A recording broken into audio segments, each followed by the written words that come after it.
तहरीक की जो उम्मीदवार मेरी अहलिया आसमा खातून को बेहतरीन वोट मिले मेरे भाई। अब मैं फिगर नहीं बोलता, फिगर बोले तो फिर कल सुबह से फिरना शुरू कर देते हैं यहाँ पर। आप जिताइए तहरीक की कारकुन को।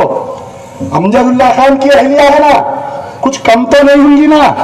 हाँ, लोग बोल रहे नहीं लेडीज है, लेडीज जीतेगी तो क्या करेगी, बतला देगी, तारीख बता देगी, वो भी है। अमानुल्लाह खान के खानदान की बहू है मेरे भाई, ऐसा ऐसे तो नहीं है ना। आप बताइए, अरे 5 साल गुजर गए मेरे भाई, मेरे को ख्वाहिश रह गई यहाँ के कारपोरेटर को कहीं देखने की। चलो ठीक है, पर्दे में है, नहीं निकलते, मान लिया मैं, पर्दे के काबिल है, नहीं निकलते। उनके शौहर को देखने की ख्वाहिश रह गई, कहाँ है बताइए, कहीं नहीं। फिर भी कब तो भी बेचारा हुए मिल जाए, उनके 3rd वाइफ से 4th वाइफ को जाते हो यहाँ से सामने से। मैं परेशानी है, रात को 1:30 बजे, ये 2 बजे ये गुल्लू दादा का वसूली को निकल रहे क्या बोल के परेशान। बाद में मालूम हुआ मेरे को नहीं 3rd से 4th का नहीं जाते कहते उन्होंने। खैर उनका जाति मामला है, ये कर लिए होंगे बेचारे, उनके जातियत में नहीं बोलना है मेरे को। लेकिन जब काम की बुनियाद होगी ना, बातचीत होगी, तो याद रखो ये हल्का Azampura municipal division will be number 1 division. और जब आएंगे असदुद्दीन ओवैसी भी आएंगे, अहमद बलाला भी आएंगे, महमूद अली भी आएंगे, उनके बेटे भी आएंगे, उनकी उम्मीदवार भी आएंगी। हमारी तहजीब है, ओल्ड मलकपेट वालों की तहजीब है, दीवान खाना खोलकर बिठाकर उनसे कुछ सवालात करो मेरे भाई। अरे कोई नौजवान में हिम्मत पैदा करो, कोई खवातीन में हिम्मत पैदा करो, सवाल करो। पहला सवाल, मस्जिद शहीद होके आज तकरीबन 2 साल होने को आ रहा है मेरे भाई। बड़ा हैरत हुई, मस्जिद आलेर एनकाउंटर हुआ, मुस्तफाउद्दीन का वाकया हुआ, किशनबाग फायरिंग हुई, वक्त प्रॉपर्टीज को डैमेज कर दिए, 12% रिजर्वेशन नहीं दिए। उसके बाद में मस्जिद एक खाना शहीद होने के बाद में असेंबली इंतखाबात आया, तो ये हमारे बिरयानी उलमा भागे तायद करने, पूरे भागे जाके टीआरएस की तायद करके आए। किसी ने ये हिम्मत नहीं हुई, ये नहीं पूछे, कोई ये नहीं पूछा कि हमारी मस्जिद कब बनेगी, नहीं पूछा। ये केसीआर की हिम्मत बढ़ गई, उसके बाद में कोत्तागुड़म की मस्जिद को शहीद कर दिया गया मेरे भाई। अरे हम तेलंगाना में हैं, यहाँ कोई बीजेपी की गवर्नमेंट नहीं है। अगर गुजरात में कोई मस्जिद को शहीद किया जाता तो असदुद्दीन ओवैसी पहले आ जाते मीडिया में, पहले फौरी हाथ मुंह धोके टोपी ओपी लगा लेके फौरी आके बैठ जाते। आलेर में एनकाउंटर हुआ, कभी आए नेशनल मीडिया पे? उन्होंने नहीं आए। आलेर एनकाउंटर के थोड़े दिन के बाद में भोपाल में एक एनकाउंटर हुआ, याद दूंगा आप लोगों को। भोपाल में एनकाउंटर हुआ, 8 लोगों को मारे। 3 या 4 मिनट के बाद में मैं एनडीटीवी खोला तो असदुद्दीन ओवैसी मौजूद है, यानी यहाँ पर मस्जिदें शहीद हो गई। अच्छा, ये एनआरसी का मसला आया मेरे भाई, एनआरसी एनपीआर का मसला आया, ये कभी भी चालू हो सकता है। मलकपेट के लोगों होशियार, जब एनआरसी का मसला आएगा तो तुमको बचाने के लिए कोई नहीं, सबसे पहले तुम्हारे कारपोरेटर की जरूरत पड़ेगी तुमको। अगर कल के दिन एनआरसी लाएंगे, और मुझे यकीन है कि केसीआर ये सिक्के का दूसरा रुख है मोदी का, एनआरसी बराबर लाएगा वो यहाँ पर हमको परेशान करने के लिए, इलेक्शन के सामने हमको परेशान करने के लिए एनआरसी आएगा। तो तुमको सबसे पहले अपने बल्दिया रिकॉर्ड को तैयार करने के लिए, अपने आधार कार्ड को तैयार करने के लिए मुकामी कारपोरेटर की जरूरत पड़ेगी। आने वाली नस्लों को तबाही से बचाने के लिए एक ऐसी उम्मीदवार को आप अपना कीमती वोट दो, कल के दिन वो जाकर बल्दिया में उन ऑफिसरों का गिरबान पकड़कर तुम्हारा काम करा सके। हिम्मत बढ़ गई केसीआर की, 3 मस्जिदें शहीद हुए। जब प्लान डाले, हालांकि अच्छा था, बहुत अच्छी बिल्डिंग थी, चंद्रबाबू नायडू के पीरियड में बनी थी बिल्डिंग। उस वक्त पे जब चंद्रबाबू नायडू अपनी बिल्डिंग को, अपने सेक्रेटेरिएट को एक्सटेंड करने की कोशिश कर रहा था, तो ये मस्जिद हाशमी को नुकसान पहुंचाने की कोशिश कर रहा था। मौलाना हमीदुद्दीन उसामी आखिर उस वक्त बकायदे हयात थे, जुमे के खुतबे में वार्निंग दी कि अगर मस्जिद हाशमी को अगर कुछ होगा तो तेलुगु देशम के मुस्लिम कायदीन का समाजी बैकआउट किया जाएगा, उनको किसी कब्रिस्तान में जगह नहीं दी जाएगी, उनका नमाज जनाजा नहीं पढ़ाया जाएगा। 24 घंटे के अंदर लालजान पाशा और एनएनडी फारूक उस वक्त के वजीर अक़लियत मौलाना हमीदुद्दीन उसामी आकिल के घर पर आते हैं और आकर कहते हैं कि खुदारा हमारी हुकूमत मस्जिद को नहीं तोड़ रही है। Chandrababu Naidu wants to speak to you. Phone मिलाया चंद्रबाबू नायडू को, मौलाना हमीदुद्दीन उसामी आकिल से बात करवाई और क्लियरिटी दी। यह क़यादत होनी चाहिए हमारे उलमाओं की। हाथ जाके आजीजी कर रही, मेरे बेटे का फलाना काम है कर दो साहब, मेरे बेटी को जॉब दे दो साहब, उस्मानिया यूनिवर्सिटी में मेरे दामाद को नौकरी दे दो साहब, इलेक्ट्रिसिटी में टेम्पररी वो दे दो साहब। और भाई एक को भूल गया मैं, एक बड़े पार्टी को भूल गया, ये मुस्लिम यूनाइटेड फोरम का इन्हें कन्वीनर, इन्हें उर्दू एकेडमी का चेयरमैन कहते हैं इन्हें, और इन्हें बोला मैं एहतजाज करूंगा। कल हमारे तोतले एमएलए साहब भी बोले ना, कल तोतले एमएलए साहब क्या बोले, केटीआर तुम तोते हैं, हम तुम्हारी हुकूमत को 3 महीने में खत्म कर देते हैं। अब अरे मैं बोला क्या बोला भाई, बच्चा बोला नहीं बोला, बोला तो अम्मा मरो बाबा मरो, 2 महीने कहते, 2 महीने में तुम हुकूमत को खत्म कर सकते, 3 महीने में मस्जिदा क्यों नहीं बनाए? बताओ तुम 3 महीने के अंदर मस्जिदों के बारे में क्यों नहीं सवाल करे?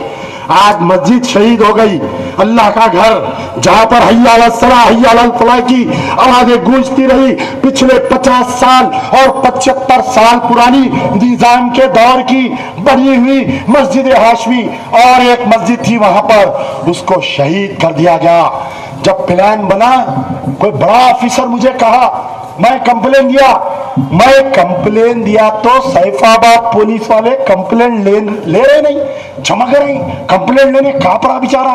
इंस्पेक्टर एसीपी से पूछ रहा है, एसीपी डीसीपी को, डीसीपी डीजीपी को, अमजदुल्लाह का कंप्लेन लेके आया और कंप्लेन में क्या लिखा भाई, A1 of demolition of both मस्जिद रेस्पॉन्सिबल इज केसीआर जिम्मेदार है, कोई जिम्मेदार नहीं, कोई कंट्रैक्टर नहीं, कोई डीजीपी नहीं, कोई बल्दिया कमिश्नर नहीं, कोई नहीं, सिर्फ जिम्मेदार है तो केसीआर है।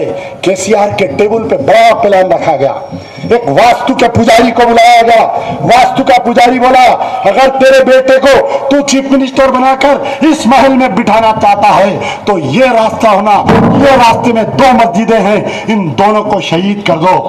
यकीनन मुझे उतना ही गम है मंदिर के तोड़ने का भी। एक कदीम मंदिर थी मेरे भाई वहां पर, ये जो बीजेपी इख्तिदार पे आई ना, ये जो दुब्बा का इलेक्शन में, ये जो मंदिर टूटने से हिंदू और टीआरएस से नफरत करे, तुम्हारी मजलिस की दोस्ती आज हिंदुओं को मजबूर कर रही है बीजेपी में जाने के लिए।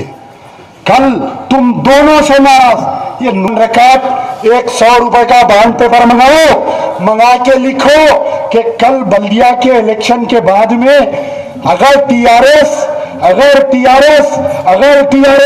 ये मैं इनसे हाथ मिलाएगी तो मैं फलाने का बेटा नहीं बोल के लिख के दियो ना भाई, क्यों नहीं आप करते बताओ आप मेरे को।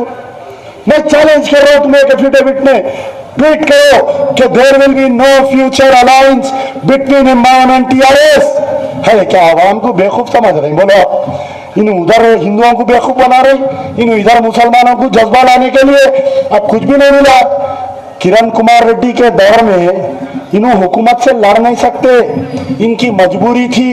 किरण कुमार रेड्डी इनकी बात नहीं सुन रहा था, कांग्रेस मरकज में इख्तिदार में थी, इनके 19 डिमांड थे, बात नहीं सुन रहे थे, तो इन्हों क्या किए कि वो मंदिर का वो चार मीनार की मंदिर का इश्यू उठाए। अरे श्रीनिवास यादव परसुमा के क्या बयान दिया मालूम आप लोगों को? क्या बयान दिया बताओ कि चार मीनार बनते वक्त मंदिर बनी कहते वहां पर, उसका बयान दिया नहीं दिया श्रीनिवास यादव? क्या असदुद्दीन ओवैसी तुम जाके चीफ मिनिस्टर से मिलके क्यों इस बात पर सवाल नहीं किए कि तुम श्रीनिवास यादव को बरतरफ करो? क्यों तुम मुसलमानों से अपील नहीं किए कि टीआरएस का बायकॉट करो? केसीआर की मजलिस इत्तेहादुल मुस्लिमीन 40 या 50 सीट पे लड़ रही, तो what is the message for Muslims जहां पर इमाम नहीं है? वो किसको वोट देना बताओ? वो किसको वोट देना भाई? क्या बीजेपी को वोट देना? कांग्रेस कमजोर है, फिर टीआरएस को ही वोट देना? तो इसका मतलब क्या है कि ये नूरा कुश्ती चल रही है। उसके बाद में और एक वाकया याद आया मेरे भाई, ये हालिया में जो कोविड हुआ था, मैं तो उन तमाम लोगों की मग़फ़िरत के लिए दुआ करता हूं जो हालिया कोरोना वायरस में, जो वबा में जो लोग हमसे दूर हो गए, जो हमसे बिछड़ गए, और अल्लाह ताला से मेरी दुआ है कि उनको जन्नतुल फिरदौस में आला मुकाम दे। वो तमाम लोग शहीद है। यहाँ पर एक कोविड का केस आया था, मैं कोई लंदन अमेरिका की बात नहीं कर रहा हूँ, यहाँ के मेंबर ऑफ पार्लियामेंट, यहाँ के मेंबर ऑफ लेजिस्लेटिव असेंबली और यहीं के कारपोरेटर से मैं चैलेंज कर रहा हूँ, ये कोने से आगे वहां पर 4 या 5 कोविड केसेस आए थे मेरे भाई। मेरे ड्राइवर अंदर रहते, मुझे फोन करे कि आज 4 दिन से हम भूखे हैं, ना कोई गवर्नमेंट से मटेरियल आ रहा, हम दवा लाने नहीं निकल सक रहे हैं। मेरे घर में तकरीबन 4-5 बिहार के लोग हैं, आप आइए आकर देखे। फोन आया, 10 या 15 मिनट के बाद मैं और मेरी अहलिया जाकर तकरीबन 40-50 पैकेट एक महीने का राशन दवाएं हम देकर आए। मैं कोई अपनी बड़ाई नहीं कर रहा हूं, मैं इस मुकाम पर ठहर कर यहां मैंने जो खिदमत की मैं कह रहा हूं।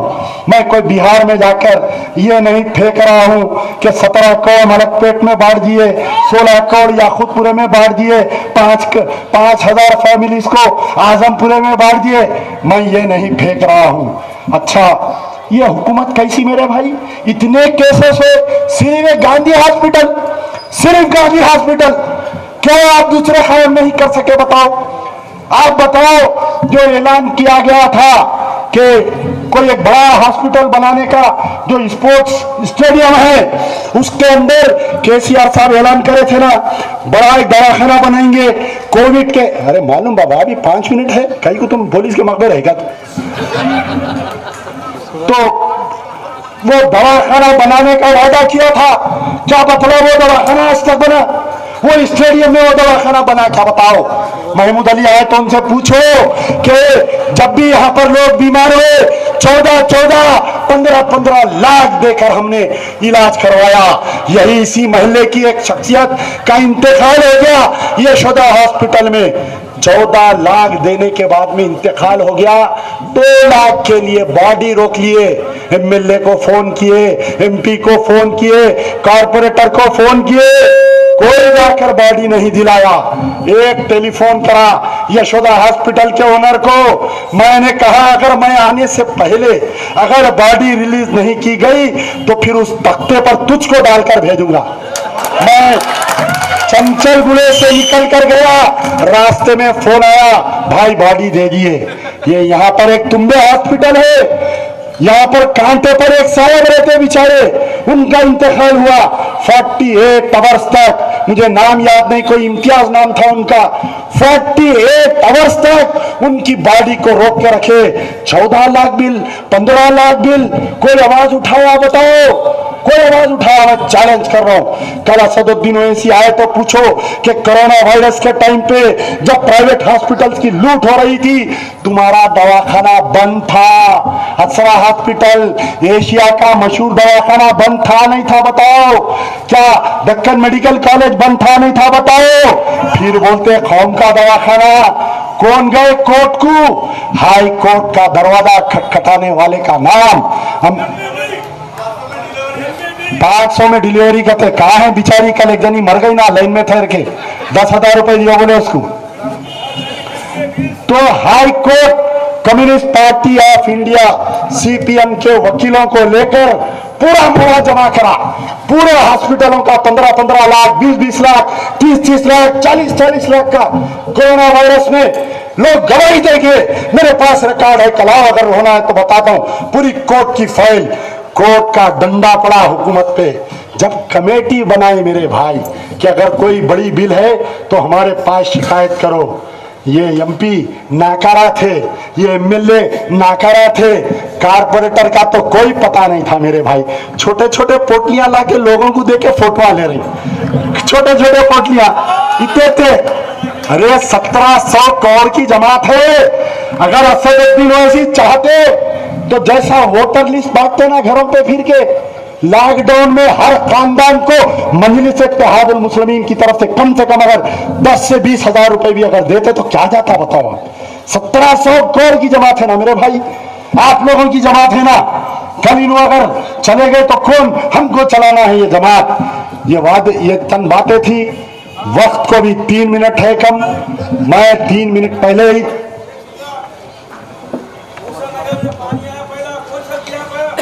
हमारे अफजल ताज साहब है, रात में पानी आया तो फर्स्ट फ्लोर तक पानी आ गया मेरे भाई।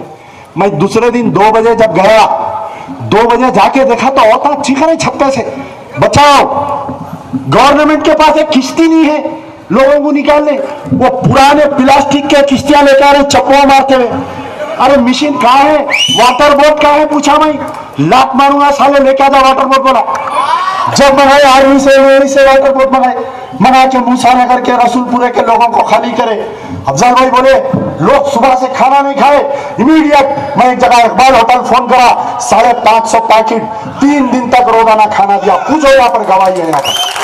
अरे छोटे छोटे पैकेट देके फोटो ले रही, अम्मा अम्मा बुरखा उठाओ, अम्मा अम्मा नखा उठाओ, अम्मा भाई जलाओ।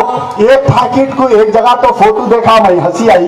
12 जने मिलके एक पैकेट को पकड़ के दे रही। यार जिंदा सोबत बाकी, क्या निशान है अपना बोलो।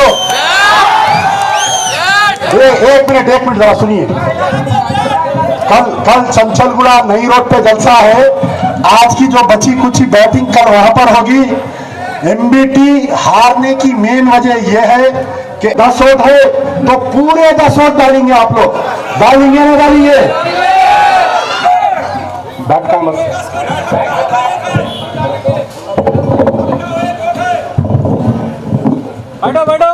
ये थे मिली बचाव तहरीक आजमपुरा डिवीजन के इंचार्ज मोहतरम अमजदुल्ला खान खालिद साहब, स्पोर्टमैन एमबीटी।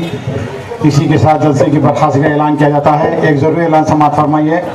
कल 24 नवंबर सेंट लॉरेंस हाई स्कूल नई रोड चंचलगुड़ा बाद नमाज मगरिब एक करीब इंतहा शाम होगा और दिन में 1 बजे एमबीटी ऑफिस से रोड शो शुरू होगा, जो जायका होटल चंचलगुड़ा जूनियर कॉलेज जायका होटल से होते हुए मुराद से का टैक्सी आजा अंजुमन नदिया से नई रोड पर ख़त्म होगा।